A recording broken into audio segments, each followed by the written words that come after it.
Discernons les temps d'accomplissement de l'âge messianique. La seigneurie universelle, suprême et hégémonique de Christ. La proclamation de la mort et de la résurrection de Christ vaut simultanément déclaration officielle de seigneurie universelle du Christ, dont le sacrifice était en fait le véritable but, comme l'expriment très explicitement les versets suivants. Car Christ est mort et il a vécu, afin de dominer sur les morts et sur les vivants, Romains 14, 9. Si tu confesses de ta bouche le Seigneur Jésus, et si tu crois dans ton cœur que Dieu l'a ressuscité des morts, tu seras sauvé, Romains 19. Si notre évangile est encore voilé, il est voilé pour ceux qui périssent, pour les incrédules, dont le Dieu de ce siècle a aveuglé l'intelligence, afin qu'ils ne voient pas briller la splendeur de l'évangile de la gloire de Christ, qui est l'image de Dieu. 2 Corinthiens 4, 3, 4.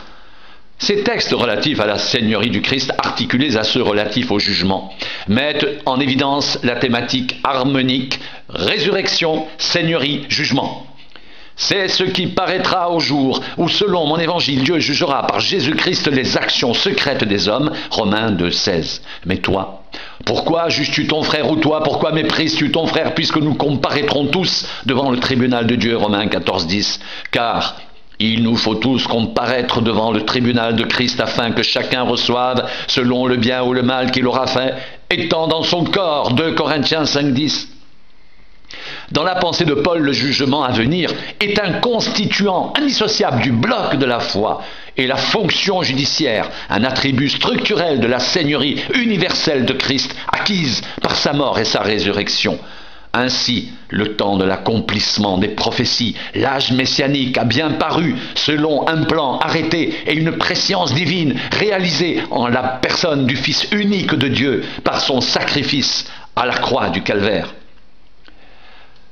L'acte rédempteur accompli décisivement et définitivement à la fin de l'histoire, en sa personne, par l'événement de la croix, Jésus, le héros, auteur de notre salut éternel, est exalté et glorifié à la droite de Dieu dans la toute-puissance eschatologique comme chef messianique du peuple qu'il s'est acquis au prix de son sang. L'effusion du Saint-Esprit dans la communauté messianique sera dès lors le signe de la puissance et de la gloire présente du Sauveur au milieu d'elle, l'âge messianique devant atteindre, suivant délai non révélé aux hommes, sa consommation finale par le retour du Christ en gloire.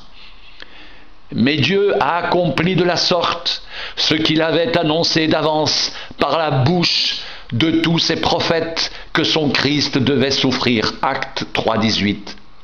Tous les prophètes qui ont successivement parlé depuis Samuel ont aussi annoncé ces jours-là. Acte 3, 24.